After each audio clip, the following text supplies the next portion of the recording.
Welcome everyone to another edition of Wednesday Night Shooting. I am here with andrewmswift, and of course, I am Tonya Rodgers. I don't know if you know, but my middle initial is also M. So yay! Yay! Tribute to the Troops just ended, so we can just banter about that because you were there and I saw you. Oh God! Times I was like, "There's Andrew! Look! Oh, look at him!" On my phone, literally every time I was on camera. It looks like I'm not paying attention, but I'm taking pictures. Is what I was doing. I saw you. Yeah, I saw you. So Yeah. The big thing that I took away from this show is that Reigns is so much better than he used to be on the microphone. Oh yeah, for sure. Like so much better. And like, no, he's not CM Punk, but very few people are. And considering the crop of people to work with, he's one of like the more improved talkers from like just considering who all the faces are on both brands, main event level. The only guy who can talk better is Dean Ambrose. Mm-hmm. Well, AJ. I think AJ talks better. He's not a face. Oh, sorry. I did not hear you say face. My bad. The thing about it is, like, you know, he's just dead as a face, and nobody's ever gonna get behind him because Vince is so stubborn. But like, if I can just imagine him when he's standing there talking. Like his whole demeanor, the way he holds himself, the way he carries himself says bad guy. So juxtapose that to what he's saying and you're like, no, dude, I still don't believe you. Yeah. It was kind of surreal because like he, if folks didn't watch Tribute to the Troops, Roman came out and did like the opening, like, we're so happy to be here promo with all of you, blah, blah, blah. And it was funny because his music hit and he got booed. And I was like, this is Tribute to the Troops. I feel like we shouldn't boo him, like, at this point in time. So that was a weird juxtaposition. Like, even when he was in the ring, people were booing him. And I was like, this is awkward. So I was just standing there for that. Because that's not really my whole gimmick, the whole patriotism stuff. But I was like, well, this is weird. This is deeply uncomfortable. Right. But I was just imagining, like, if he actually, like, the second he stands in the ring and gives a heel interview, motherfuckers are going to cheer him. Oh, yeah. Where he's like, screw all you guys. You never liked me. I've tried my best. I'm tired of this shit.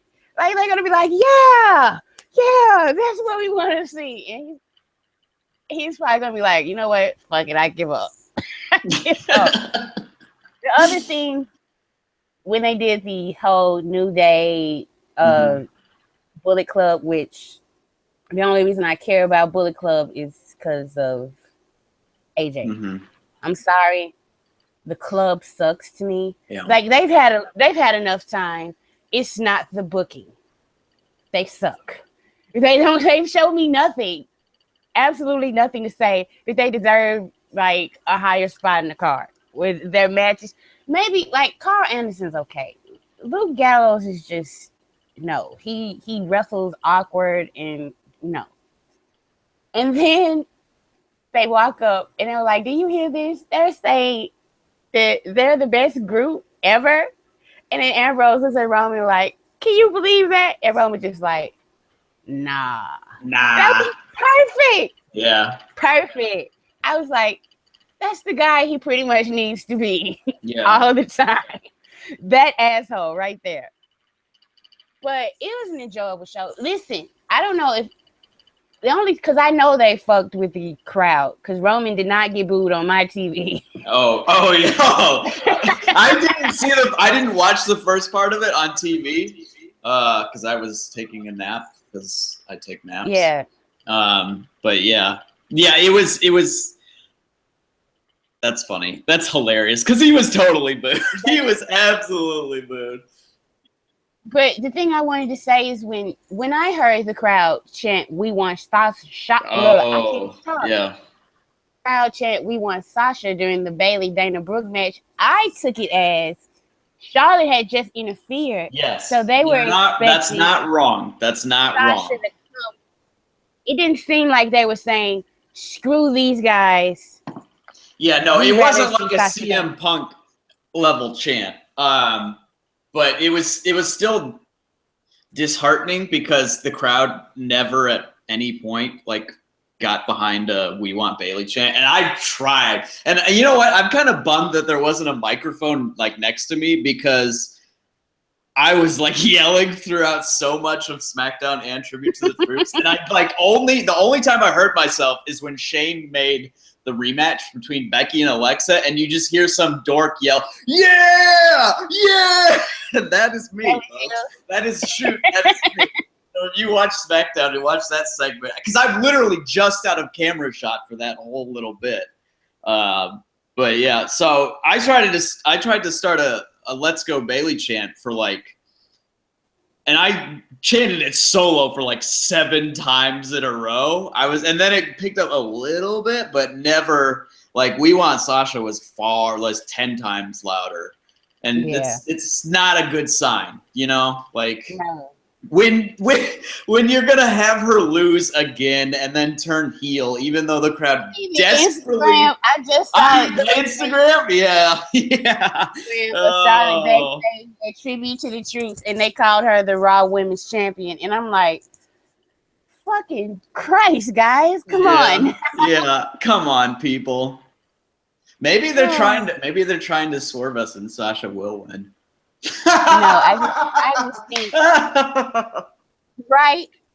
No, I just think they're so used to Charlotte being the champion. I mean, it could be an honest mistake, but even if it's an honest mistake, it's a bad sign. It's that like sign.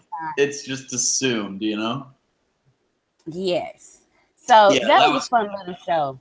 Yeah, that was fun. I also liked that they actually put with some stakes in it, and Cesaro and Sheamus will get another crack at New Day. And I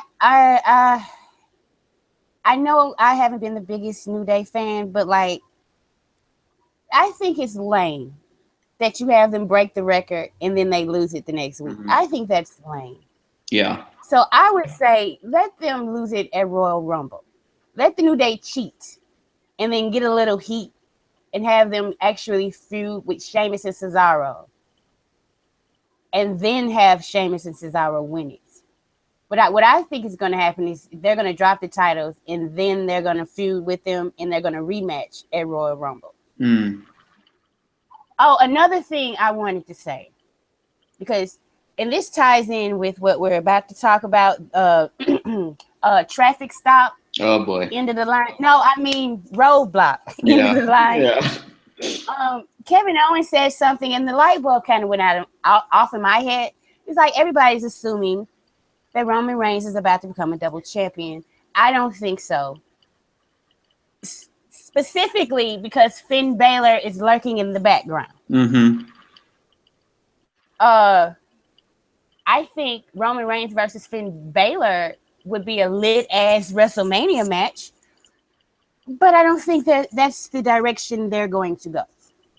When Kevin Owens said that Roman was lucky that the United States Championship wasn't on the line, that brought me back to when people were like, well, why isn't Roman's title on the line? That's because they don't want to put the U.S. title on Kevin Owens. Yeah. That's why his title isn't on the line. And also, I would be so vindicated if Kevin Owens wins, because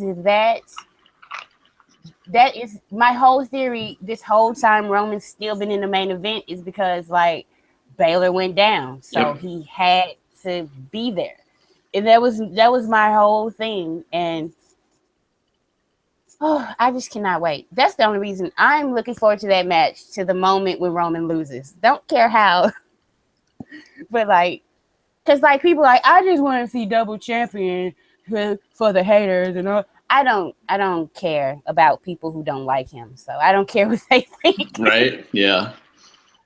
Did you watch Raw or did you watch the whole show? What happened on Raw? I did watch Raw. I watched Raw. Was I cranky during it? I can't remember. You were cranky because they didn't feature that's right. the 2 stars. So the 2 stars had the night off. Yeah, the 2. Charlotte Flair and Sasha Banks were not. Actually, I will go back and make a point about Tribute to the Troops, because I spent decent money on those seats. I mean, those are very good seats, as you saw. I spent decent money on them, and basically like.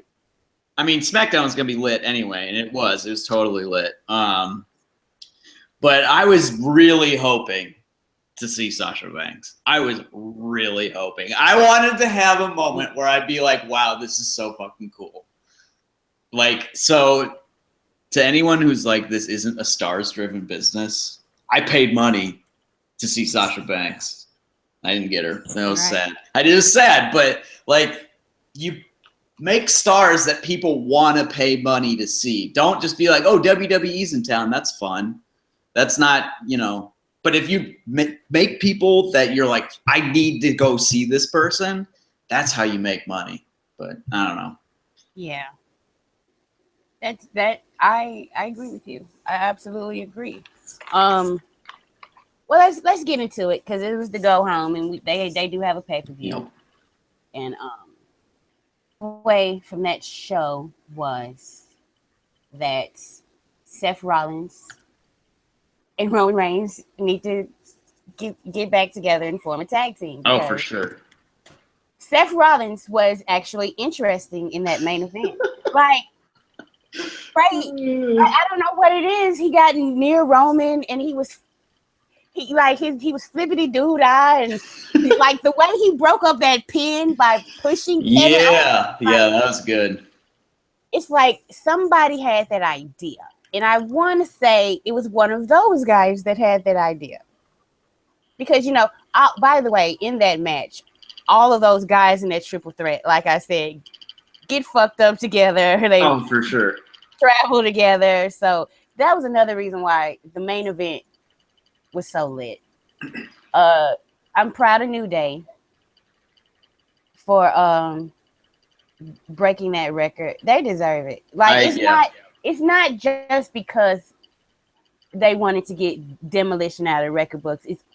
They wanted that, but also New Day has been single-handedly holding up the division since forever. And so what else? The thing with Bayley, and like I'm kind of seeing people's point. Please stop this. Please. Like let's not do anything else, and let's not do anything else. Let's happen. Let's move on with our lives. Did you see her tweet today? Yes. Okay. All right. Cedric Alexander and tell Alicia Fox I said hey. Yeah. And just Cedric responded and was like, I'm keeping my distance or something. I was just like, well, my response when I saw that was like, oh, fuck this. See, I wasn't on fuck this until I saw that tweet, because I was like, this means this shit is going to continue. And nobody needs this. Nobody needs this. Yeah. Alicia Fox has a great Northern Light suplex. She can play like a crazy person pretty well. Mm-hmm. But other than that, there is no reason to see Alicia Fox. If you're going to have her be his girlfriend, have her involved with the men. Yeah. Don't do this. Whatever, anything with this. I'd rather Bayley be getting squashed like a bug every week by Nia Jax, because then maybe she can develop some character. Yep. Seriously, you're right. Yeah. This no. I don't want to see this. I thought the Sami Zayn stuff. What do you think about the whole Mick Foley, Sami Zayn? Oh, I actually liked that segment. I like the whole bit. I like even Mick's part. I mean, like Mick was doing his little Mick stuff these days, but I thought he was good. I like the whole I thought the trade was first of all, how funny is it again that the Raw crowd gets so excited that someone's going to get traded to SmackDown because they want to see them on SmackDown. SmackDown. And I'm like, Stephanie, you're at Raw. You're at Raw. They don't care. SmackDown's a babyface show. Seriously. That's crazy. No, but I thought it was good. I really liked. I really thought that was the best segment Mick Foley has done since he came back, by like a pretty big margin. I thought like the setup for it was clever, and I thought both guys were good. I'm digging Sami right now, big time. Like, there's not a whole lot in the men's division that is interesting, but Sami and Braun and this feud is kind of like it's got my attention. Yeah. Yeah. Braun, I got to see a little bit more from him in the ring, but as far as the gimmick and the way he carries himself, I can always appreciate a monster. Everybody, like every wrestling show needs a monster to come in, wreck shit, make people piss themselves. Nothing wrong with that, you know, and at least now they have a monster that shows up every week and talks for himself instead of a monster who shows up when he wants to and has Paul Heyman bore the shit out of me. Because that was my initial draw to Brock. He was a fucking beast. He's a monster. You know, I don't need him to be anything other than that. But, you know, his stuff wore thin a while ago. And Braun's fine. It seems like he wins his matches with a different finish every time. Yeah. And that's good because you don't know when the finish is coming. So he hits a move and he covers somebody, and that might be it. That might be all she wrote. Mm-hmm. I like that. What else happened on this long ass show? Jackie Boy. Let's talk about Jackie Boy. Oh man. First of all, push him to the moon. Push him to the damn. Seriously. Title, except for the women's championship on him, including tag by himself. Because like I marked so hard when he came and was like, I am announcing my intentions to interfere in this match. I was like, this is so boss. Like, I'm in love. Well, I was in love. Like the first time I saw him, I was like, yes, this dude. I don't care about any of these other cruiserweights. Jackie Boy. I love me some Jackie Boy. It's so great to like hear the crowd. You can audibly like hear the crowd gaining more and more appreciation for him like every time he comes out. And like when he said the whole like I'm announcing my intentions to interfere in this match, the crowd was like, yeah, that's awesome, you know? So that was like, and like, you're a scoundrel, and then the scoundrel chant started up, and I was like, oh man, all he's doing is saying words, and people are chanting them, and that's always a good sign. It really is. Did you see his bit on Tribute to the Troops? Did you see I did, and I thought it was fun. Did the double axe handle? Oh man, it's a shame that the camera didn't stay on that spot for like 10 seconds because I was losing my shit in the background. Like literally 2 feet away, I was losing my shit on camera, but it like switched away. I was like, oh, come on. I was very bummed about that. I'm not gonna lie, but yeah, he's a hoot. He's fun. He's fun. Yeah, and you could tell like, oh, the support is gonna swell for him. Like, once they actually give him a good storyline, God, it's Vince. And apparently Vince is running 205 Live, and that's where Jackie Boy has been getting some good feature. Yeah. So one could assume Vince is all in on this guy, and if he is, I'm like, yeah, well, can you take him out of the cruiserweight division? But you know, he's trying to get that division over. I can understand, but like seriously, thing about that before we go on to predictions. What? I just want to ask you this question, and then you can go ahead with your thought. Do you think no, wait a minute. How outlandish is it that they're calling Rich Swann? Oh my God. The outlandish Rich Swann. What is outlandish about him? Right? Like you keep saying that word. I don't think you know what that word means. Like outlandish, adjective, first definition, looking or sounding bizarre or unfamiliar. Yeah, I don't think that really fits. Yeah, what's bizarre about him? He's just a dude with a lot of energy. Yeah, he's like a happy-go-lucky baby face, and we've seen plenty of those guys. Right? He reminds of like Junkyard Dog, really. Mm. So, yeah, I don't know why they come up with like words for people like that. Like, it's so not needed. Like, I get that they're like, it's like, oh, we're gonna brand him this way, the outlandish. Nobody with any marketing like background would be like, yes, outlandish is what we're gonna want to market somebody as. That totally just rolls off the tongue.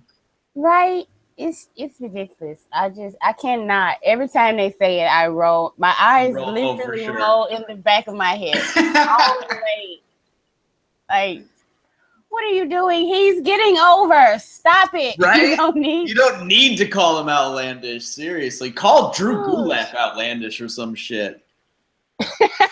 Drew Gulak. It's actually a bummer that they didn't show the entrances for the cruisers because I was in Drew Gulak's face from a distance of like a foot, yelling at him about how Catch Point exists still.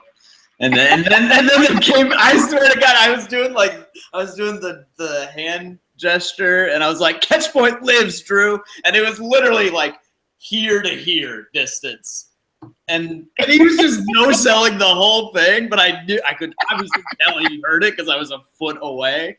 And then I saw it, like I saw the TV, and they like showed Swan's or TJ Perkins' entrance. I was like, no! They cut out my star turn. Yeah, that would have been. I would have loved to see. That would have been hilarious. I would have marked so hard for that. I know. Okay, right? Let's get to predictions because this was not all that go home show. So let's start with the main event, which I told you why it's the main event because they said so. That's all you need to know. The Universal Championship match. God. Kevin Owens versus champion Roman Reigns. And I have Kevin Owens. You're so convinced that it's Owens that yes, I feel like it has to be Owens. Right? I guess. Like you've convinced me. You've convinced me. So much more where you can go with it. And especially if like Finn's talking, say, think positive, people. I'll be back. You know, like I don't think he would be putting that out there if a doctor didn't tell him, yeah, you're gonna be able to go by then. Yeah, you're coming back in the Rumble. Right. I think Jericho teases interference, but he doesn't interfere. But somehow Kevin Owens still wins. Maybe like Roman's next challenger, whoever that may be, interfere. Yeah. I don't know what's going to happen, like how the finish is going to happen, but I do see Kevin Owens walking out and then having getting his stuff with Jericho out of the way. Cause like Kevin Owens should be legit pissed at Chris Jericho now. Cause Jericho watched Roman Reigns set up for a spear and then told him to turn around to get speared. Like the whole Universal title story is about those two, but they're not going to have a title match. It would be kind of, weird. So WWE does weird things, but not that weird, Yeah.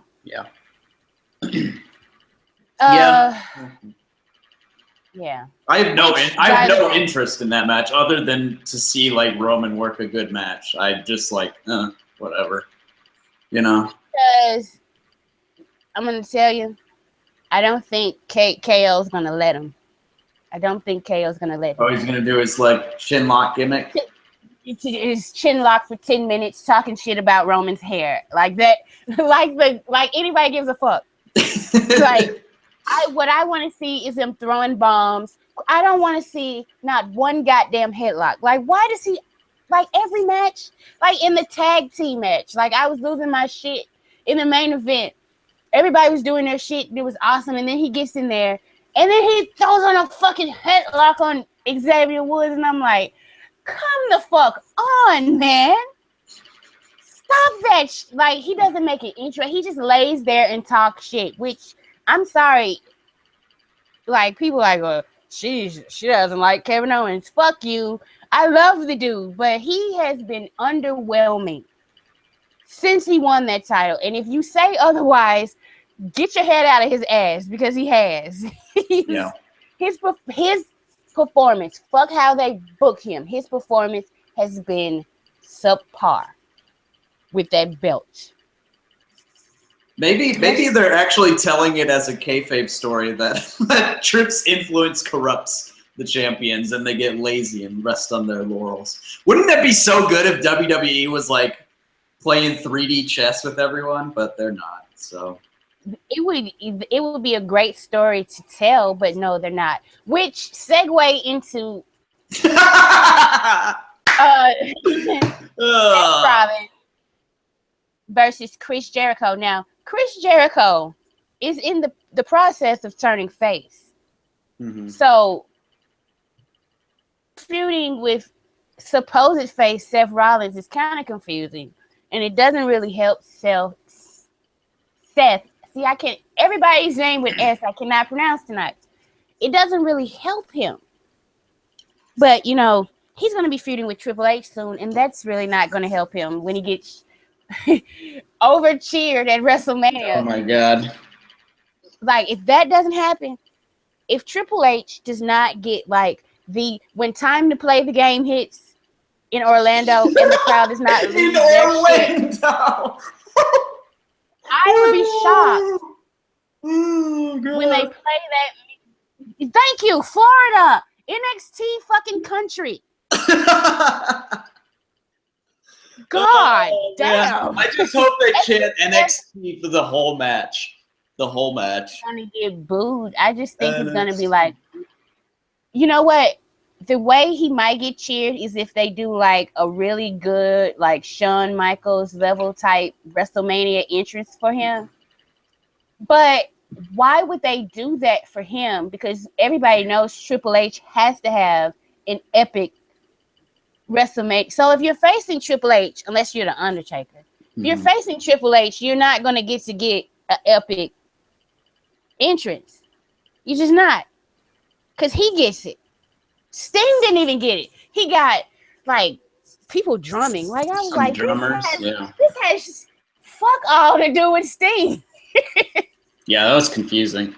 Yeah. They were like, we gotta give him something, I guess. So who you got? Seth Rollins, Chris Jericho. Seth, I guess. It's gotta be Seth.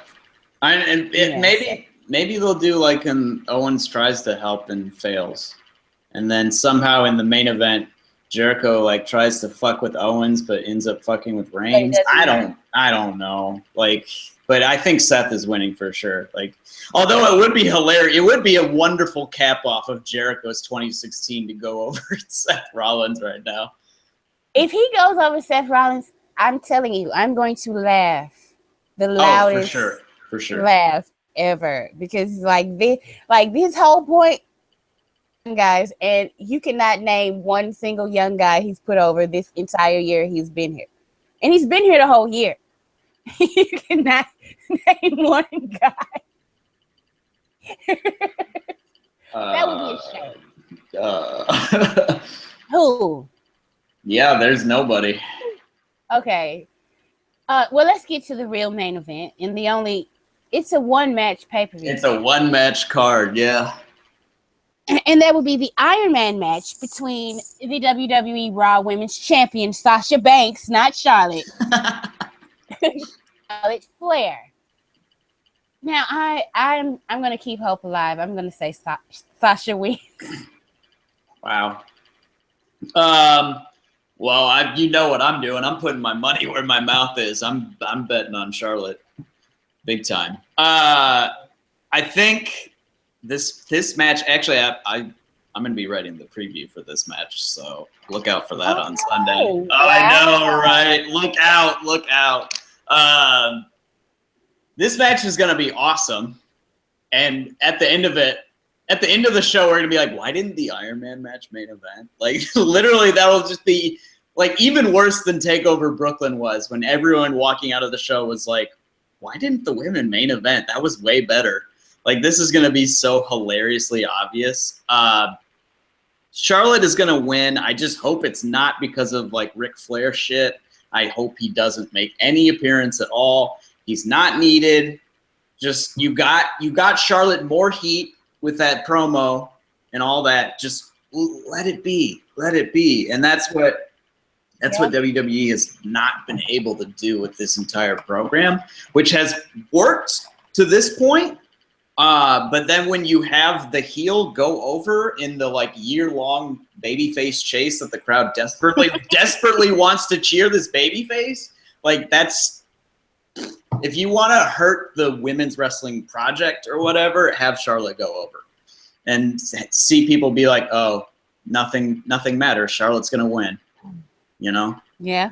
She won all the pay-per-view matches. What? Oh, your daughter already thinks that. Yeah. Yeah. So it's going to be like, I think it's going to be 3 falls to 2. What do you think? 3-2? I think it's 4-3. Okay. It's going to be, yeah. I don't know in what order it's going to be. Maybe it'll do like Charlotte gets out to a big lead and Sasha can't complete a comeback because of interference or something, or I don't know. It's going to be a really good match that's, again, brought down by the booking of it. And it's just like, man, guys, just once sit back, like remove yourself from the story you want to tell to the crowd and stop trying to get them to like that, and then listen to what the crowd is telling you and give them that in a way that works. You know? Like, it's not that hard to have the babyface go over in the feud. It's not that hard. But for some reason, they just can't do it. And I'll tell you what, I'm going to look at the odds whenever I've been checking like daily to see if they've been put up yet. So they'll probably go up on like late Friday or Saturday. And once I put my money, I'm not going to look at the odds again. I'm not going to look at spoilers. So like when the result comes, I'm just going to be like, oh, just furious, just angry, just so mad instead of like being dejected. Because I know if I look at the odds and see the smart money switch, I'll just be like, well, and then still watch it and be like, maybe they changed it. Maybe the odds are wrong. Maybe the odds are wrong. And then just have it play out in front of me. I'm like, yep, I should have seen that coming. Okay. But it's a bummer. I don't know. The whole thing's bumming me out. That's why I'm going for Sasha, because I'm still going to be optimistic. In spite of everything I've been told. Yeah. Because that's how I am sometimes. Let's move on real quick, and then we can get to the show that my bitch ass should leave alone. New Day versus Cesaro and Sheamus. I'm gonna go. I want New Day to retain, but I'm going to go with Cesaro and Sheamus. Yeah, I can see that being the case. I don't understand why they would make a tag title match now if they weren't taking the titles off. They could have just had like a New Day celebration. Yeah, you know, they didn't have to have a match. They could have totally done that. So I feel like, and just like with Nikki did, like 3 days after she broke the Divas Championship record, like she lost it. I feel like there's like, all right, we got the record, and it's like, no, but your story is still being told. Like just because you have reached this milestone doesn't mean you have to immediately end it. You know, it's not like in shoot sports when you get like one more hit than the all-time hit leader, you're just not just like, all right, I'm done. Yeah, I can retire That's now. Good. That's my good. career's over. It's right. over. That's it. That's all I needed to do. It's like, no, you keep playing and keep elevating your record so that it can't be broken in the future. But yeah, I've really started to enjoy New Day again, which I know goes against the grain from a lot of people. I know they're getting on people's nerves, but just the fact that they're a babyface act on Raw that gets pushed and wins, like even if they cheat, they still win. So I'm cool with it, you know? Like I like seeing the faces win. But now that we're in like a face-face match, because even Sheamus is getting face pops now. You know, so I don't know what's going on. It doesn't make any sense. It's all very frustrating. It's going to be a great match, probably. If Cesaro has another hot tag like he had on Monday, holy shit. Oh, they're going to show out. They're definitely, you know, for Cesaro. sure. He's going to show out. It's going to be great. But yeah, I think Sheamus and Cesaro are going to win, but I don't think they should. I think they should win at the Rumble. Yeah. But, okay, let's move on to the Cruiserweight triple threat match between the outlandish Rich Swann, Brian Kendrick, and some dude who who I don't care about, TJ Perkins. I'm going for Rich Swann just because, like, I think TJ Perkins is going to do something heelish, and they're going to turn him heel because they recognize that nobody cares about him. So they're going to turn him. And I don't know what they do with Brian Kendrick. Hopefully, this stuff with Jackie Boy and Daivari ends soon, and then we can have somebody who can actually talk and the crowd kind of cares about, and Brian Kendrick feuding with Jackie Boy so that he can get more. Yes, that's the feud of the cruiserweights that I really want to see. Yeah. Because I believe they can get a crowd engaged in a match without any high spots. Like, you know, all that flippity doo dah. I think they could actually have a great psychology driven match and the crowd will love it. Mm-hmm. So yep, I totally agree with you there. And I also agree. I think I don't think there's any reason to take the title off Rich Swann. Really, right? Yeah. So yeah, Swann's gonna retain. I think the last match that they announced, because you know they could always throw something else on, is Rusev versus Big Cass. Well, there's also the Sami Braun 10 minute. Let's talk about that. Let's talk about that one first. Okay. Yeah. I think Braun is going to win. But in like 9 minutes and 9 minutes and 50 seconds or something? Yeah, something like really like Sammy's going to give him hell. Mm-hmm. Great in defeat, but I think Braun's still going to win. Which makes sense. It's a character building loss, which is something that Sammy's character can really do with right now. Like they've just had him lose random matches, but like a match in which he puts on a very spirited babyface performance to get the crowd really into it and like come close but come up short. Like that's, man, why didn't they just do that? Why they could have done that with Bayley and Nia Jax. Like, but yeah, I agree. I think Braun's gonna win. I think it's gonna be like close to the end, and then Sammy's gonna make one bad move, one false move, and Braun's gonna take advantage of it. Or you know, take one risk too many. Yeah. You know, something along the line. But yeah, that's sneak my second because I think the Iron Man's gonna steal the show. Like the second match of the night, you know. Yeah, I agree. That's a good shout. So let's just talk about Rusev versus Cass. Oh God. I suspect somehow Enzo is going to cost Cass the match because I think this is an angle to break up Enzo and Cass because I don't think Cass is like the guy they want to push, and Enzo is like a character that they want to have do funny stuff with and get the crowd to pop. Enzo is a wrestler, and he can do that he can do his crazy Enzo thing without Cass. I think it's a mistake, but that's where I see it going. Yeah, I think it's also a very big mistake. I like Cass teamed with Roman at Tribute to the Troops, and it felt like he didn't belong. Like he didn't. He barely was. Roman wrestled that entire match by himself, except for like 2 minutes. Yeah, and it's like Cass is like a decent talker, but he's not like an otherworldly talker. Like Enzo is, even though I really don't like Enzo anymore. But he's a hot tag, and not even that great of a hot tag. Like he's not no Jason Jordan throwing people everywhere hot tag, pulling straps down and stuff, right. You know. And his presence is like, I know he's 7 foot tall, but his presence is smaller than that.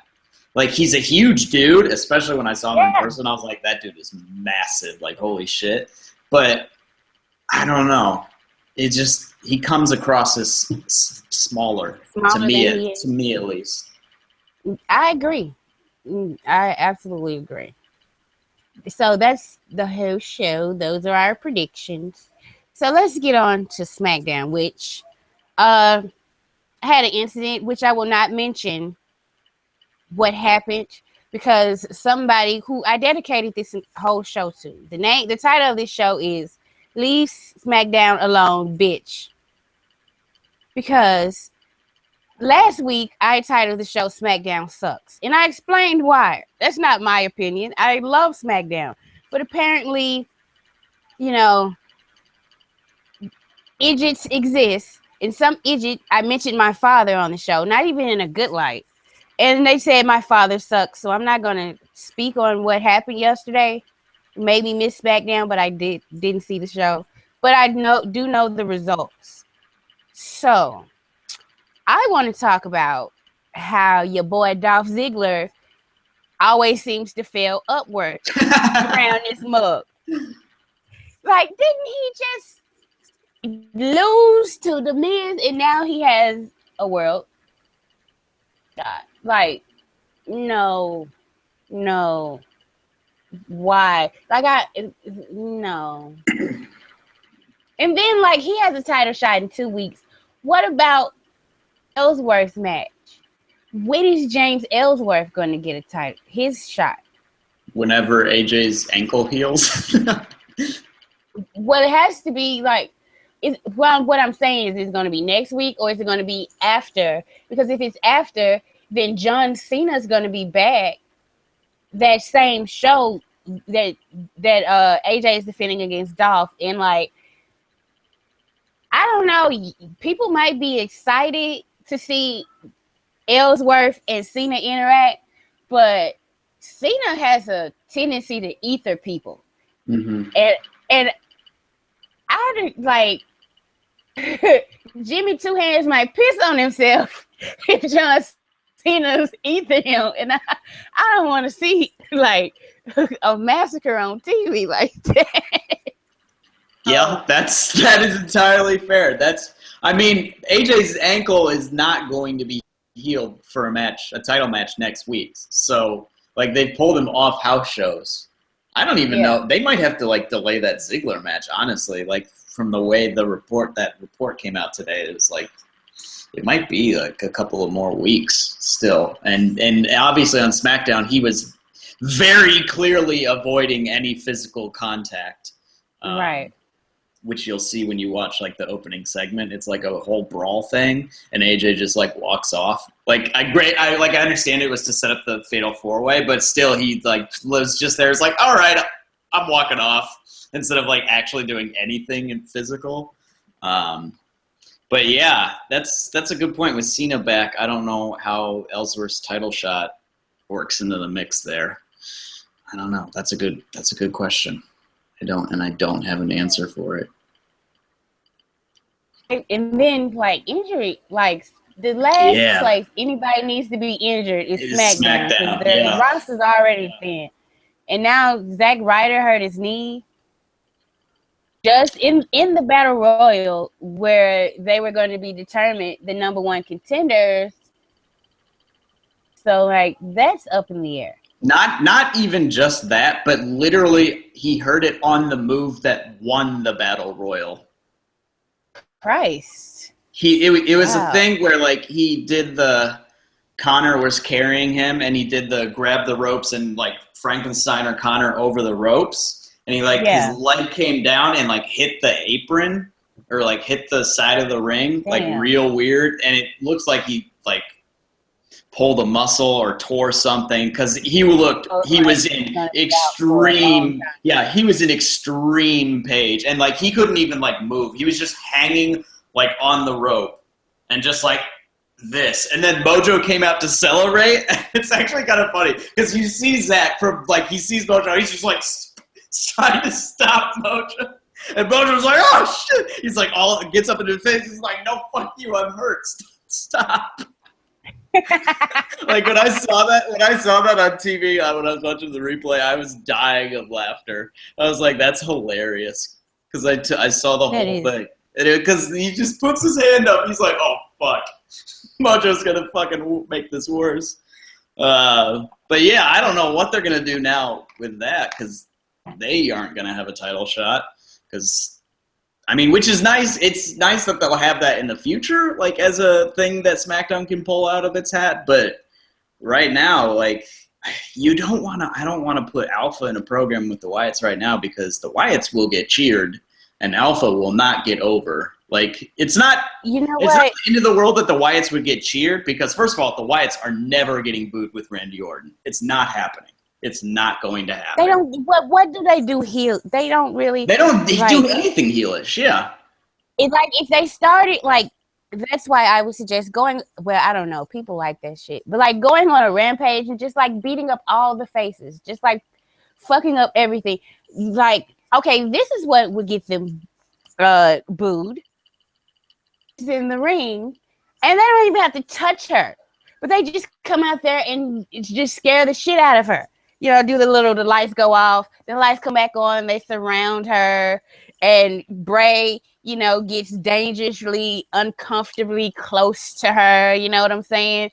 And then the lights go back off, and they're gone, you know. Something because they're heels, you know, like they're supposed to be getting booed. Yeah, and then they're very much not getting booed.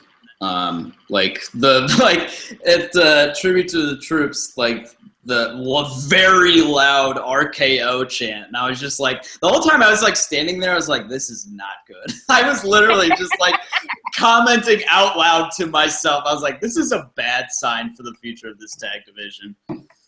Yeah. Like, I know you want the team to be over, but you also are trying to make Alpha stars, and, like, it just keeps... That's not going to help. Keeps getting in the way, you know? I don't know. That's the women. Because I actually did... Because that's the only clip I took time to watch today was Alexa Bliss. I found it on the internet when your girl... Deanna, right? Deanna, yeah. She was there and she got called James Ellsworth. I thought her body language, like I was kind of excited to see what she would do in the squash, but you know, it didn't happen. Mm-hmm. But the fact that they're using her on TV is promising. And saying her name multiple times. So that's good. So do you think she might like skip NXT? No, she's still 22. Like, she's not going to skip NXT, but she has a very, very bright future ahead of her. I watched a match with her and Kimberly, I think, that she has pinned to her Twitter account. It's like an 18-minute match, and all I'd seen from her really in her ring work is like her getting squashed by Asuka pretty much in NXT, or getting squashed by Nia Jax in NXT. But she's working like a technical 18-minute match, and I was like, holy shit. I was blown away. So, yeah, on yesterday, when I saw Alexa like it was like the Tron was like up next, like Alexa Bliss is walking in the ring. I was like, oh shit, like Alexa Bliss is, got a match. I heard that and I was like, oh, she's got a squash match, because Alexa's great in squashes, like just wonderfully vicious in squashes. So I was super excited about that. And then she got on the mic, and I still had not seen Deonna the whole time. And then I like looked to the ring, and when she got on the mic, and I was like, ooh, and I just started yelling, Deonna, like just losing my shit. Everyone around me was like, who the fuck is he talking about? Nobody had any idea what was going on, except me, like losing my shit, which was hilarious, which made me laugh even harder. Like I was just enjoying it at that point for the absurdity. But yeah, I thought her like, are you serious? Like when Lexi called her Jane Ellsworth was pretty good. So I was hyped to see the squash, and then we got the championship match instead, and I knew it wasn't going to be like a clean finish or anything, but I was hyped as shit to see that. And I'll send you the picture. There's when you watch Becky's promo, like when she's in the entryway, I'm literally just a foot in the background, just standing there. And I'm just like, this is hilarious. Yeah, you're going to have to check that out. Like I haven't looked at the YouTube clips. It might be on the YouTube clip. Because it's literally, I'm just on my phone taking pictures the whole time. It's so funny. Let me just tell you, Andrew, I'm so jealous. Because like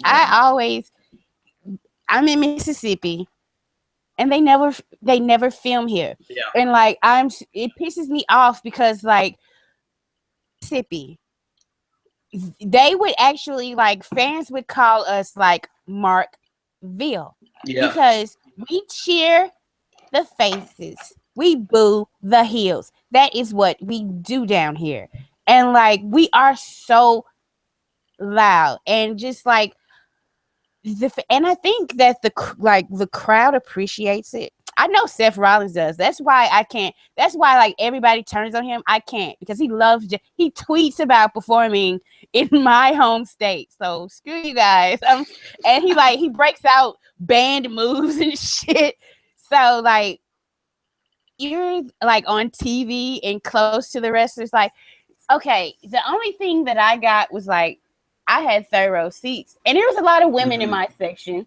And so when Roman came out, he hears us. He looks over in action during his entrance and does a little wave to us, and we all lost our shit. I can't imagine being a foot away from Becky Lynch and just be like keeping my cool, like, yeah, this is normal. This is cool. This is cool. This is cool. I would be losing my shit. Like, she's right here. I can. Sure, if I wouldn't, because don't touch the performers unless don't touch the performers. Especially don't touch the women. Especially don't touch the women. Especially that. But I'm so jealous. Yeah, the whole thing was great because there was like a 10-year-old kid on like, I don't know if it was his actual birthday, but it was like his birthday present, and his mom brought him, and he marked out the entire show. And it was, yeah, you saw the little kid in the red shirt. I think it was like, he was losing his mind from like the dark match at the very beginning was Neville versus Kurt Hawkins, and the whole match he lost his shit for Neville, and Neville like high-fived him on the way in and the way out, so that was really cool, because then he like ran up to his mom and was like, this is so cool, and I was just like, man, this is awesome. I was like, that kid made me enjoy the entire experience just a little bit more, just to see how hyped he was, and like I was just like, this is so genuine and enthusiastic, and you can't not respond to that,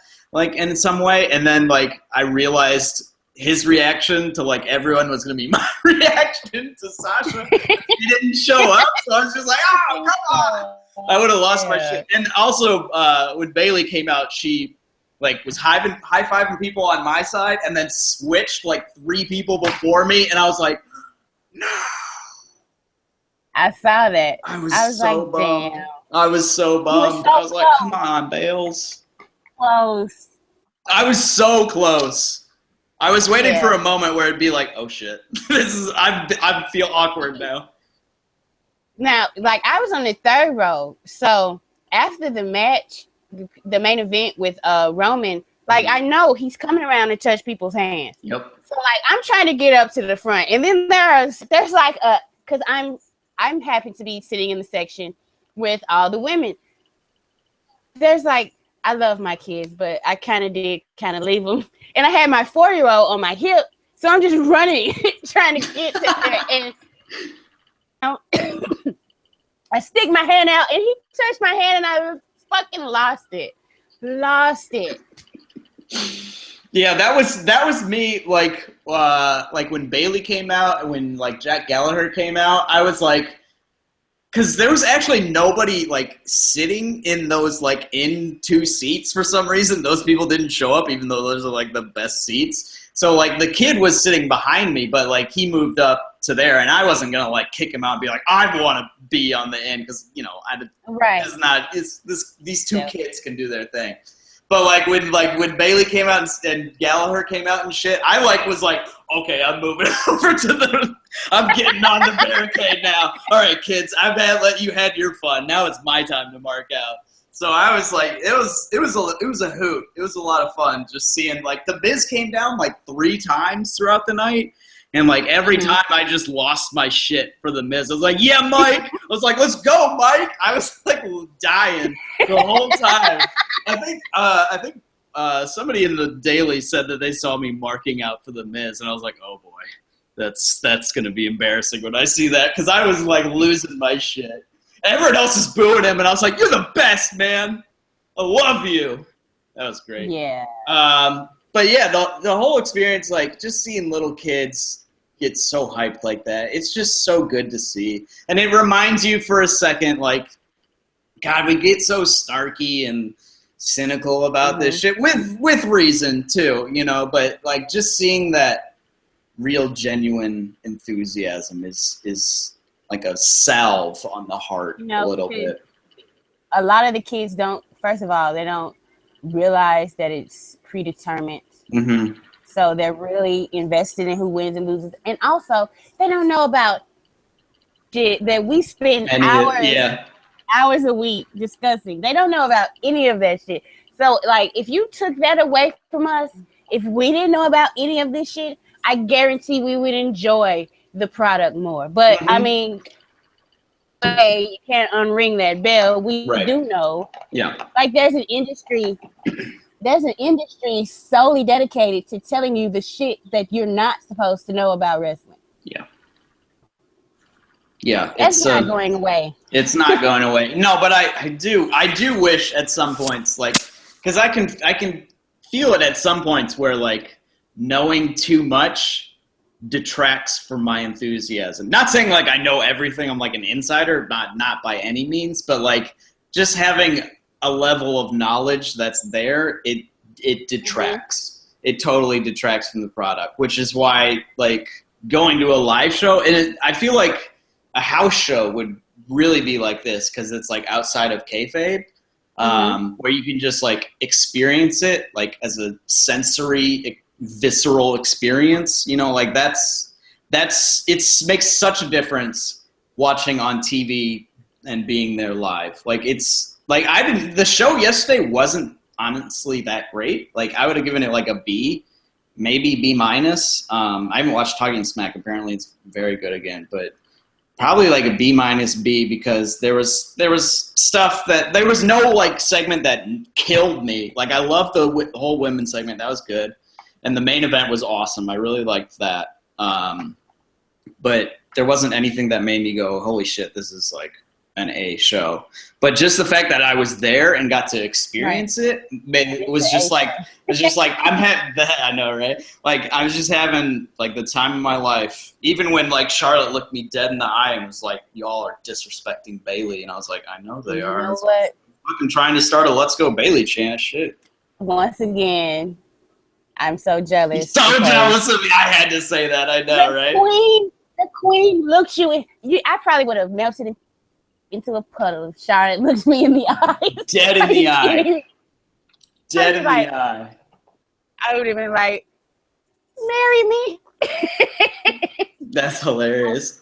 I was just like, I was the whole time, because the "We Want Sasha" chant started, and I was just like, I'm like so torn right now, because I'm like, I so badly want Sasha to come out and like save Bayley from a beatdown or whatever, which I'm surprised we didn't even get that, but then like the crowd started, and I was like, no, don't do this, and that's when Charlotte turned around. So I was like despondent. I was just like, God damn it. And like I looked up and she's looking right at me, and I'm like, I'm not chanting. Like, don't look at me. The fuck? Right, I'm the person who's been trying to start the Bayley. Right? It's all of them fuckers. I'm trying to chant for Bayley, and no one's getting involved. So don't blame me, Charlotte. She was really good. She was really good with the banter with the crowd, though. Because they also started like a daddy issues chant, which first of all, I didn't even understand at first because I totally forgot about like the Rick thing. But then I was like, this is a weird chant. I don't think you should chant daddy issues at somebody. That made me a little feel weird. And I was like, weird. Yeah. Yeah. That just makes me relate to Charlotte more. Right? Exactly. That just made her sympathetic. I was like, God damn it. That's not what I want right now. I'm not supposed to be growing in appreciation for Charlotte. Shit. I'm supposed to hate her guts when she wins on Sunday. Okay. Think about the Nikki Bella. I didn't watch that one, but the Nikki Bella and Natalia Carmella thing. I heard it was it weird? Because I was hearing that it kind of played off weird. What did you think about it? I don't think it was weird either live or when I watched it back on TV. Because when I was live, I couldn't really tell. Like, I could tell that Natty was like talking to Nikki, like at the end when she was like up against the rope right before like Carmella got her with the small package to win. But like I couldn't tell like throughout the whole match that she was like talking to Nikki and be like, it wasn't me. Like I I didn't hear that or I blocked it out. I don't know. That's possible. But I missed that whole thing. So like, but I didn't think it was weird when I watched it on TV. I was like, it makes sense. Like, she's dominating this match, you know, and she's trying to get her point across. So I thought the segment worked well for, like, the angle they're building, in all honesty. And I was cheering. I was the only person cheering for Carmella. I'm just going to go ahead and say that. Literally the only one. Because her character is a terrible person. Her character is a terrible person, but also, like... You're not supposed to cheer for her. I know. But I was like in this weird sympathetic phase. Like I felt bad because like first of all, she needs a new theme. The theme doesn't work for her crazy ass like mafiosa character. You know? No. That needs to be updated. I feel like because that theme really hurts because it hits the opening notes and then gets quiet for a bit, and you can hear the crowd just have no reaction. Versus, like, if you have just loud music, you can get away with it. But it comes across... Right. It comes across really bad. When it's just, like, dead quiet. And I feel like Alexa kind of has the same problem in that the hook for her music is not very good. Like, the actual theme is all right, but, like, that dun that's not very good. I think they should like do something with that. But I don't like anything about Alexa Bliss's music. So what I think they should do is go find Little Kim and be like, you know, when you did It's Time to Rock and Roll, don't do anything similar. Just make another kick-ass song because we have somebody that needs some music. Yeah. I don't know, but she needs something that's like, oh shit, you know it's Alexa Bliss coming out. And she's about to whoop some ass, yeah. That could have Alexa Bliss's music. Any man or woman. I don't like it at all. It's not great. The music that she had with those two guys. Oh, Blake and Murphy. Yeah, I'd rather she have that music. I would. Yeah, that actually would be a better theme. Like, just because it's more engaging, you know? Yeah. It's a much more engaging theme. But yeah, getting back to Natty and Carmella and Nikki, I like where they're going with that story. And yeah, I've marked out big time when Nikki's music hit. And I was singing her theme. This is actually funny. I was singing her theme. I was like, "You can look, but you can't touch." And like the little kid next to me like sang the next line, and I was like, "Oh man, this is a hoot." And you did that for like a bunch. Like I was singing AJ's theme, and actually I was singing AJ's theme, and this guy behind me, like this older dude, like 35-year-old dude, started like we were like, yeah, like we started singing it together. You don't want no, like I was just like, oh man, this is a blast. WWE shows live are so fun, so fun. They are fun. And speaking of, because let's move into the hot topic section. Oh boy. Because I have a few things I want to address. Tuesday morning, there was a rumor, and I'm paraphrasing, that Roadblock trouble selling tickets, and they're offering 2-for-1 deals. And the part of the rumor that damn near everybody in the thread ignored, was that their deal to the one for TLC. So don't tell me there's not a SmackDown bias when you have a rumor like that. And then I see several, like most of the comments about that rumor is, oh, well, no wonder Roman Reigns sucks and this and that. And I was like, okay, so explain SmackDown. Well, there is one extenuating circumstance that there are a shit ton of shows in Texas over like the next month and a half. There's too many. First of all, they run too many shows. They run too many house shows. They run too many pay-per-views, and their Monday program is an hour too long. Like they need to cut back, but their margins aren't big enough because they're not having enough success. To the fact that they can cut back and give their talent like more time to breathe and storylines more time to breathe rather than just rushing through stuff. But it's just, and I posted something, and thank God it went green because I didn't think it was, where it's just like WWE is a cold product. Yeah. Like people accept that. Like this is the reason why I don't get into these arguments about ratings or who's a draw. None of them are.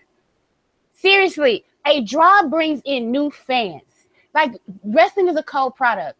When The Rock shows up and he can only pull in 4 million viewers, thing is cold. And it's not just a Raw problem. It's a WWE problem, because as long as Raw is seen as sucking, SmackDown, they're trading the same viewers.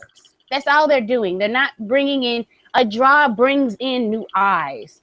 And those eyes that they bring in, they sustain it and they grow it.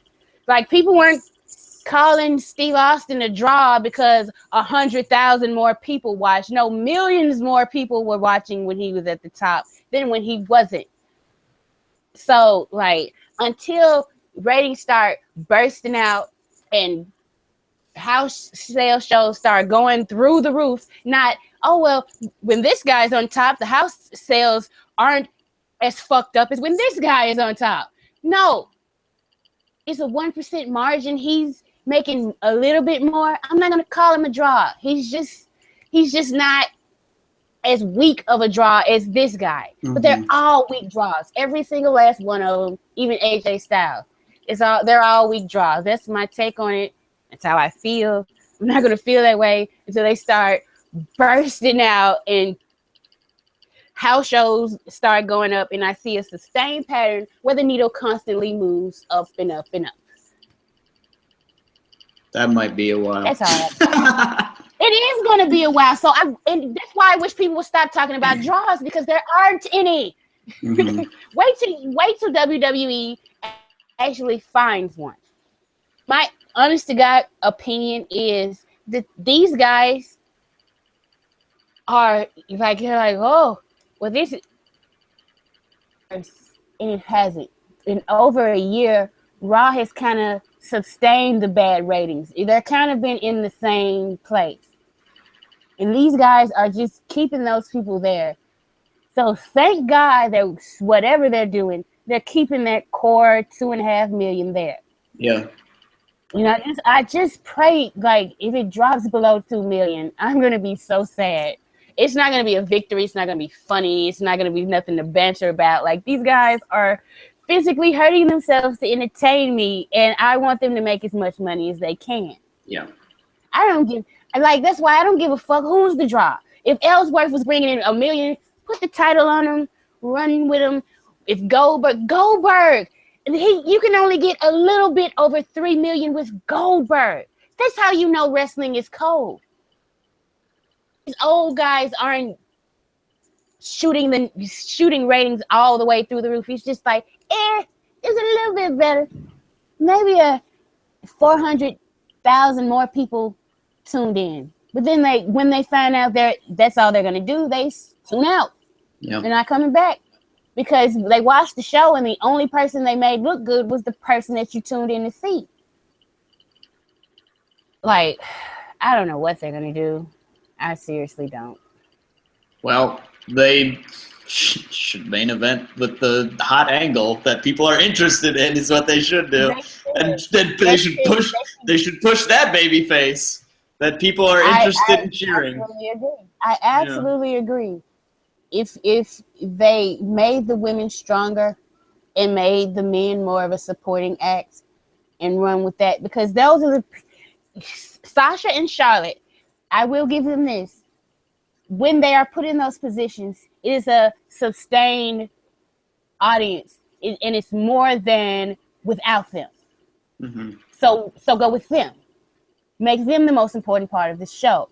And also build something around them to have a foundation. Like, Raw's a 3-hour show. Why the fuck are you wasting time with Titus O'Neil and Mark Henry? Yeah, that was funny. That was funny as hell. But nobody really gives a fuck. And nobody even is going to remember that. So, that's why it's frustrating. Like, Vince doesn't want to get out of his own way. He doesn't want to admit that people would rather see women wrestle now. But they would. According to his ratings, they care more about the women's championship. The Raw Women's Championship is more important than any title. And I'm talking about all the titles in the company, Raw and SmackDown. It's the most important title. To me, it feels like the most important title. I'm sorry, AJ Styles is feuding with the little turtle without a shell. Not going to tell me that the title he's holding, when this dude's giving him the business, that title's more important than these two women scratching and clawing and damn near killing each other over it for over a year almost? No. You're not going to tell me that. I think if they leaned into being actually progressive instead of saying they are, maybe that'll make a dent, but I don't know. Yeah, I actually think that could, heat up wrestling again and draw in people who, are not just lapsed, but someone who might hear oh shit, yeah, women's wrestling is the big thing now. And you might get some crossover from people who wouldn't generally, give wrestling a chance. They'd be like, wait, women's wrestling is the main event? They're main eventing all these shows and they're fucking awesome. I want to check that out. That's why I got back into wrestling, that's what brought me back. And that's why I'm still here pretty much.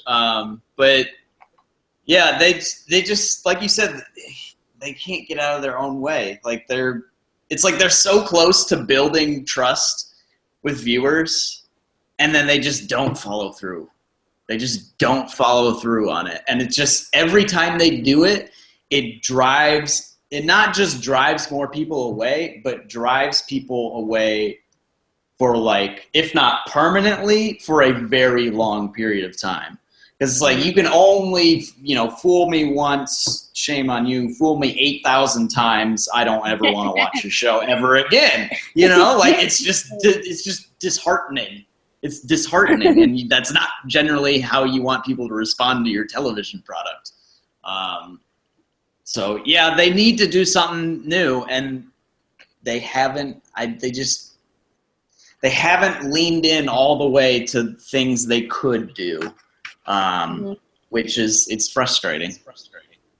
It is. It's very frustrating, and somebody need, like I feel like, and I don't want to turn this into an all hell session, but I feel like Triple H gets it. I feel like he does, because especially with those two women, because he's seen them through their whole careers, and like he's always nurtured their career, and he's helped.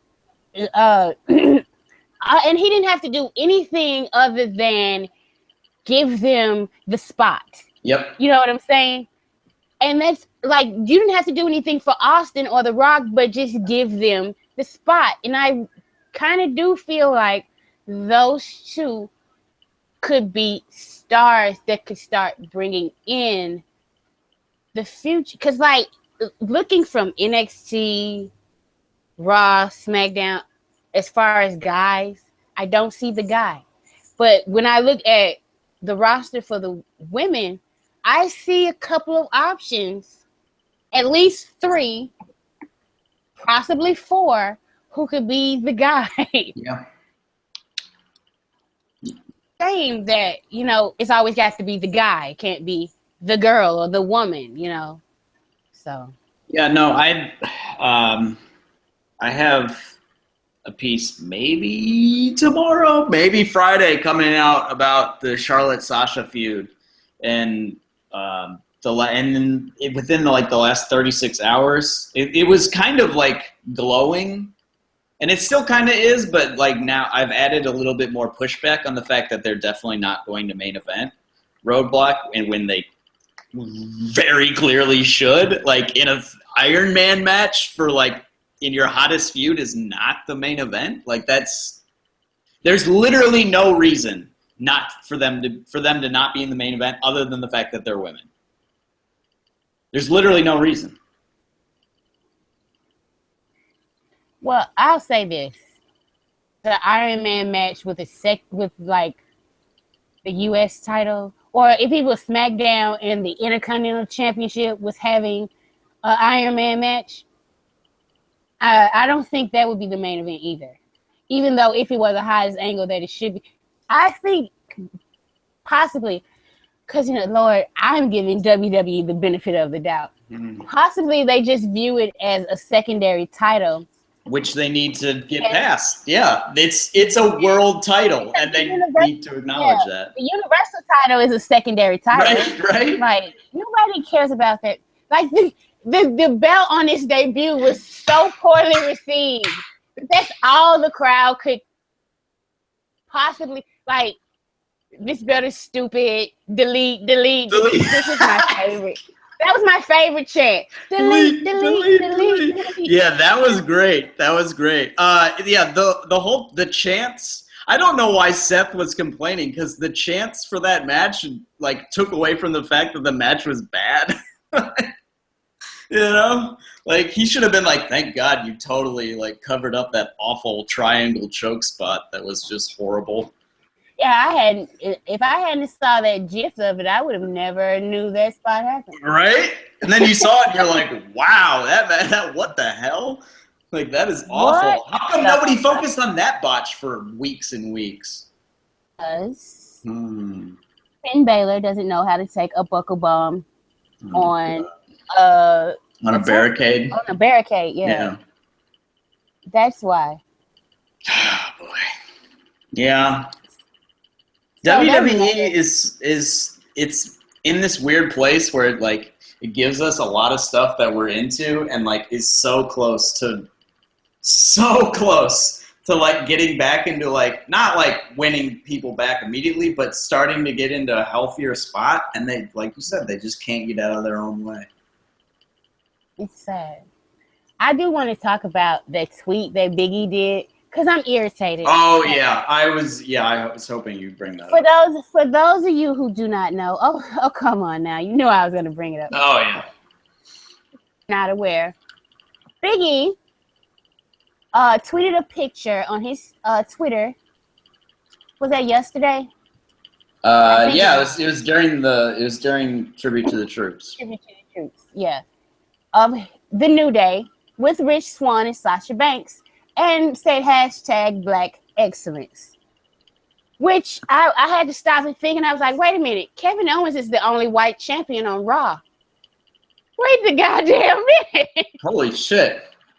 He is. That's crazy. And if he loses, there will be no white champions on Raw. Well, hold on. Charlotte will be champion. I'm going with Sasha winning. Come on now. Sorry. Stop it, Andrew. Sorry, but I'm saying, if my scenario goes, there will be no white champions on Raw. But I was like, and then I was thinking, all the champions on SmackDown are white. And Raw's the heel show. And SmackDown's the face show. See, these are the things that some of us black people look at and be like, okay, what's up with that? But that's neither here nor there. I wanted to address how could you possibly have a problem with that tweet if you're not an idiot? Like, people are like, what about Naomi? Naomi is not a champion. Well, how come Kevin Owens wasn't in the picture? Because he's not black. Hashtag black excellence. Like, seriously, we can't never have anything, Andrew. I'm telling you, I'm sorry. This is how it feels. When your skin color is your scarlet letter, you can never have anything.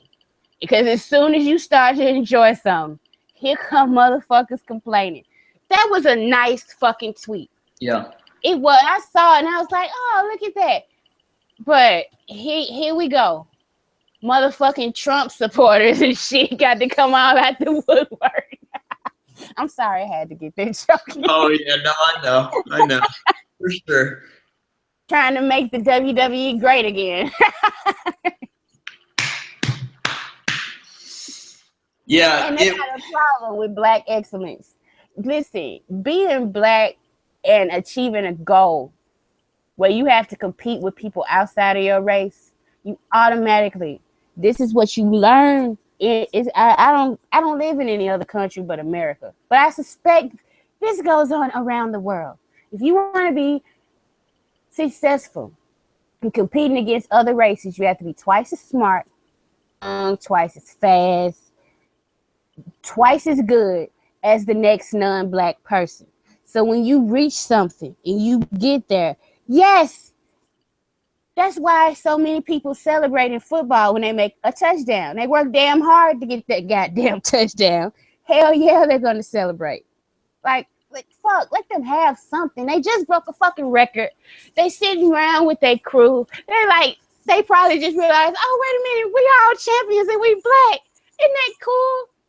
Apparently it's not cool. Apparently all lives matter. Oh, you have to make sure you say all. That, to me, if you have a problem with that, that's just like you have a problem with Black Lives Matter. Yeah, I take it there because this is not called Wednesday night. Let's be politically correct. This is called Wednesday night shooting. If you have a problem with that tweet, I have a problem with you. At me. Find out what my Twitter is and tweet my ass. and we will have a lovely discussion. It'd be lovely on my part, not yours.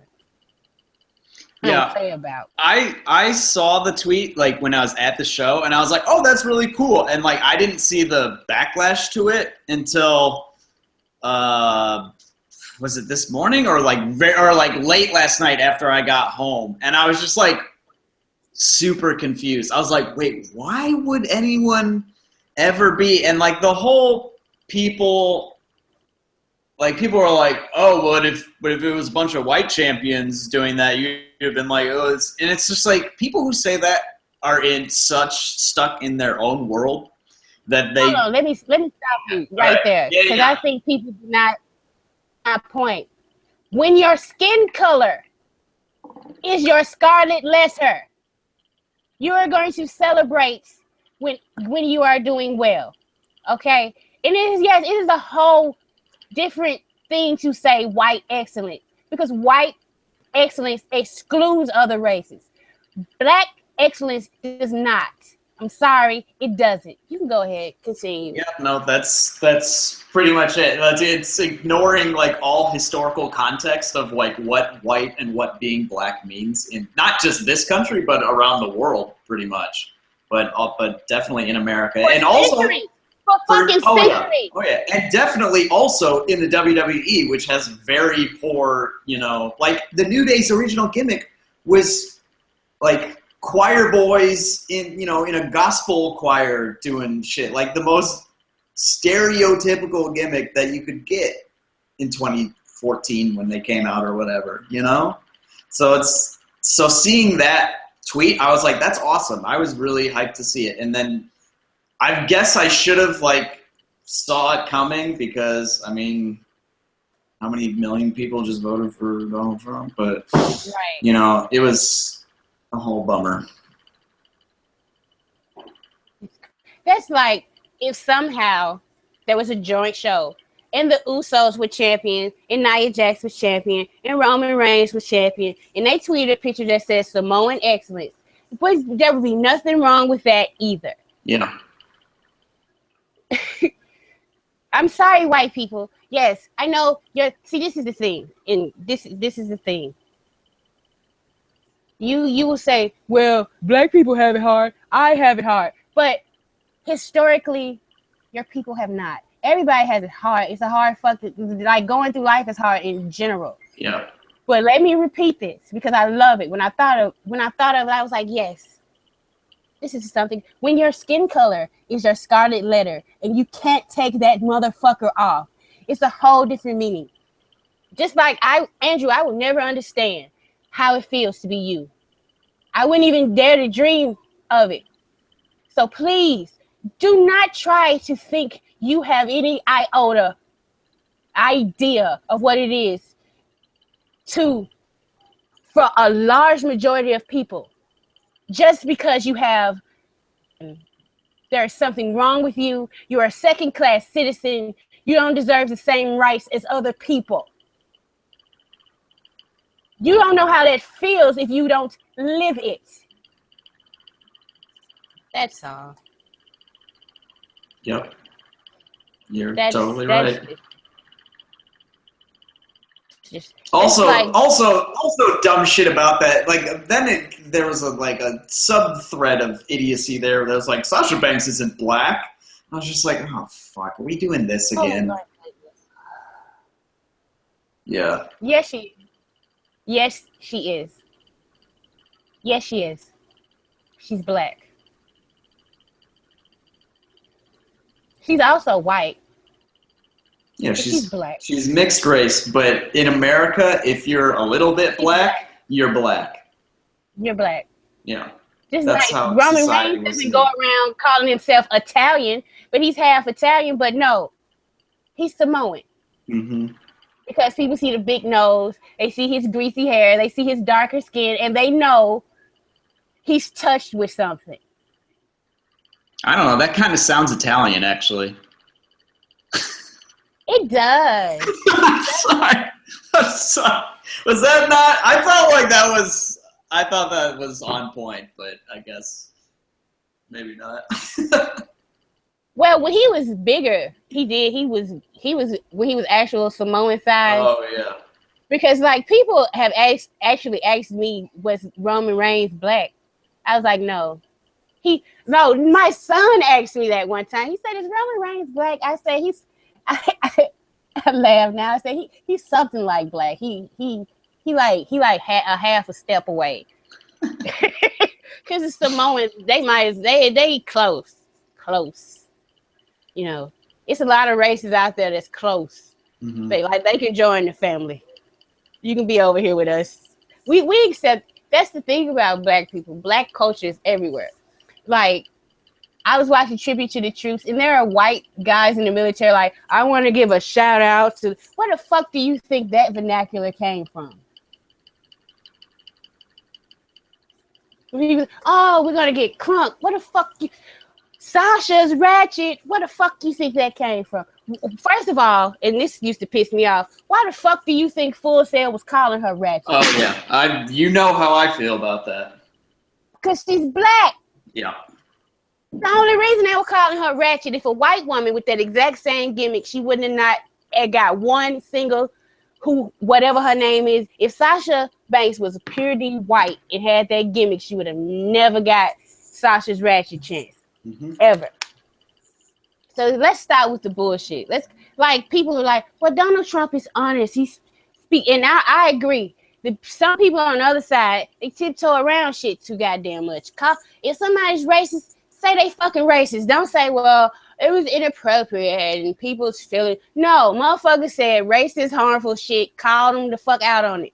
Stop being like, if anything, this shit should wake people up. Like, yeah, you want to be nice and respectful to everything, but if the person that opposes you is not pulling any punches, you look like a fucking idiot being nice. Fuck that shit. It's time to stop being nice about demanding respect for equality and fair treatment. It is. And that's for different races, religions, women, gays, transgenders, all of that. Stop fucking being nice and respectful about that shit. Motherfucker don't want transgenders in certain bathrooms.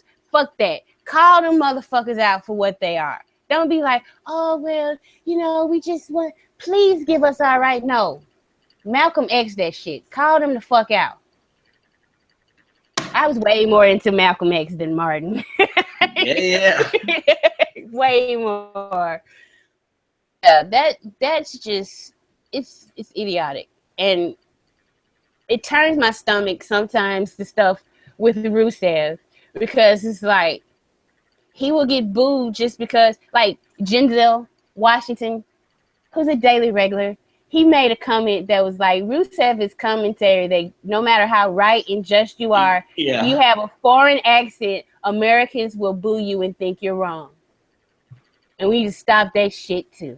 That's why I'm so behind Cesaro and Sheamus, because like, they're foreigners, their face, their gimmick is not about being foreigners. Like, don't anybody let Vince, like, somebody forgot they're not American. So let's not, let me not, I'm never going to bring that up again. They are American. What am I talking about? They're both Detroit and one's from Chicago. Sheamus is some punker from like Lincoln Park, and Cesaro is, I don't know, some dude from Portland or something. We gotta stop this bullshit. It's way too serious shit to be going on and on about a goddamn tweet. Yeah. Get over yourselves. Is there any topic you want to talk about that we haven't discussed? Let's see. Let me look up my notes. It's hilarious how like my random notes, there's just like a bullet point list, and then there's one thing that's separated from everything else, and this is exactly what it reads. I have so much fucking respect for Mercedes. That's all it says. That's literally all it says. I don't even know why I wrote that down. That's literally all it says in relation to that, which is hilarious. I think the one thing I wanted to say also about being at a live show is, like we touched on it with Big Cass, is people who stand out, people who like really come across as having a presence. And it was weird because there were a number of people who came across like that. You know who really came across? Like Roman definitely came across as having a presence. I know. I experienced. Yeah, so. and this has got nothing to do with like booking or where they are in the company or anything like that, but like just people who carry themselves larger than life, which is like the best thing you can do as a wrestler, like because that's what you're supposed to be. You're supposed to be a larger than life character, and like I understand why. This might be a bit of a take. I understand why they put the championship on Alexa. Because she comes across larger in life in a way that Becky doesn't. And I love Becky. Becky's great, and she's a wonderful talker and wonderful wrestler. But you see Alexa, and she just like radiates like presence. Yeah. And like those people command your attention in a way that you just have to be there, and have to see. And like that really stood out to me. That was something like, and because when Alexa was talking to Shane, when Shane came out and then made the match, I was also there like 2 feet away from that. Unfortunately, the camera was not on me for that because I was making faces the whole time, like in reaction to what Shane was saying. I was totally like hamming it up, and then I saw that it wasn't on camera, and I got really bummed.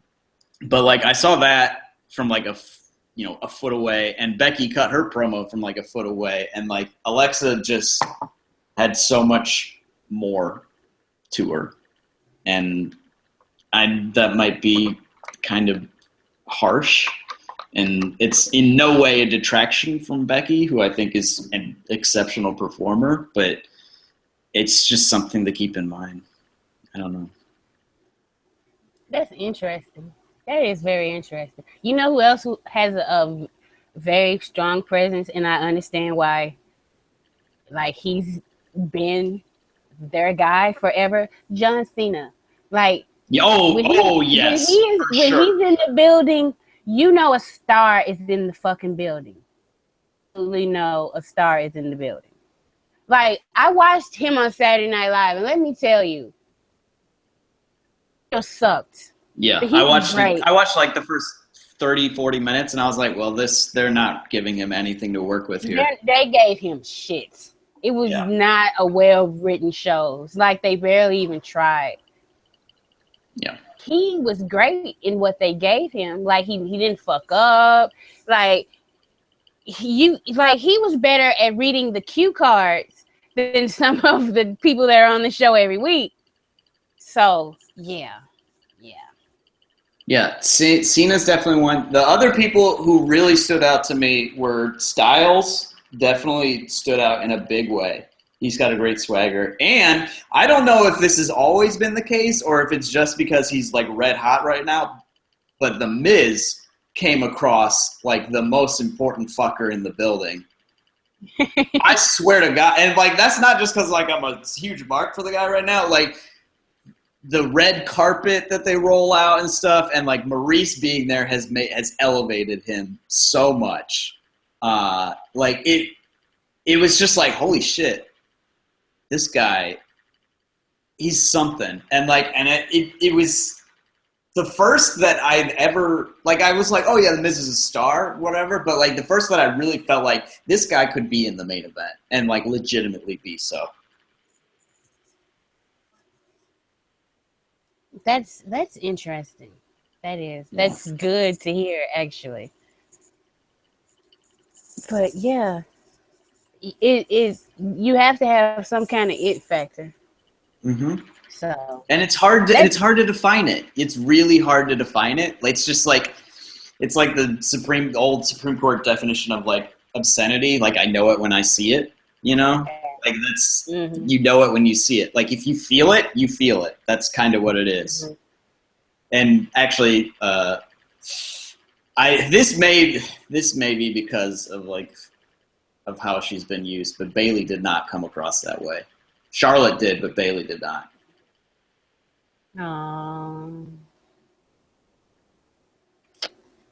So, well, hopefully, those are my final thoughts.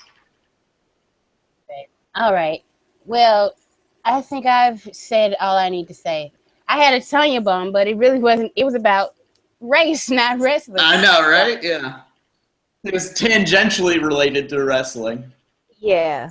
I had fun this week, even though, like, what went on yesterday, but so I feel better. Yeah, I'm glad to hear that. Yeah. So, looking forward to the Iron Woman match. Hoping they set up stuff for Royal Rumble heading into WrestleMania. I'm actually looking forward to what they do with like AJ Styles and his situation. Yeah. Like, too injured, do you think they take the belt off him early? No. No. Not. I don't think there's a chance in hell. They definitely him and Cena at WrestleMania for the title. I don't know if that's it. Like they might already have decided to like put the belt on Taker or something at Rumble, or I don't know. But I don't think they'll be at a point where they're like, unless he was out for like 6 months. But even if he's like all the way out through the Rumble, I think they just keep the title on him, like up until the Rumble. You know, because SmackDown's not gonna like panic. You know. They can do things to get around it, and I mean Raw can too, but they just chose not to. What was I going to say? I had one final thing and I totally forgot. Oh, I hope you go back and watch SmackDown because literally like Styles, Miz is out, and then Styles is the first person who actually comes out on the show, and like literally 5 minutes into the show, I'm like dead on camera, and I'm just like, oh god, this is ridiculous. So when you go back and watch SmackDown, just where I'm sitting, so just look for me, and you'll see me like constantly reacting to shit. It's pretty entertaining. I'm not gonna lie. Yeah, I'm gonna find like the whole episode somewhere on YouTube and watch it. Probably tomorrow when I get off work. Yeah. So this has been fun. We'll see you guys on the flip side next week. We'll have more stuff to discuss, and hopefully I'll actually get to watch SmackDown live. Yeah, there you go. So see you guys later. Bye-bye. Bye.